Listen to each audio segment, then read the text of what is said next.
తన పిల్లల కోసం ఇష్టంగా కష్టపడే ఒక తండ్రి కష్టం ఎవ్వరికీ తెలియదు. తను ఏ కష్టాల నుంచి వచ్చినాడో ఆ పిల్లలను ఆ కష్టాల కడిలోకి పంపించొద్దని ఒక తండ్రి పడే కష్టం ఎవ్వరికీ తెలియదు.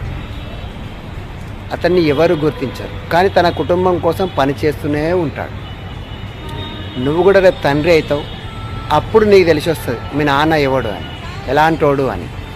తెలుసుకునే లోపల నీ పక్కన మీ నాన్న ఉండడు. సో గుర్తించు, తండ్రి కష్టాన్ని గుర్తించు. నాన్న తిన్నావా, నాన్న నాన్న బాగున్నావా, నాన్న వీలైతే నాన్న నేనున్నాను అని ఒక మాట చెప్పు. సంపాదన తిరిగి నువ్వు తండ్రికి ఇవ్వకపోయినా పర్లేదు, కాస్త ప్రేమ పంచు. రెండింతల కష్టపడతాడు, నీకు రెట్టింపు ఉత్సాహంతో ఇంకా నేను ఆదుకుంటాడు. అది గుర్తుపెట్టుకో.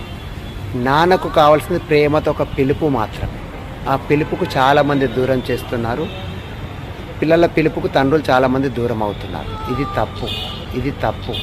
ఆలోచించుకో.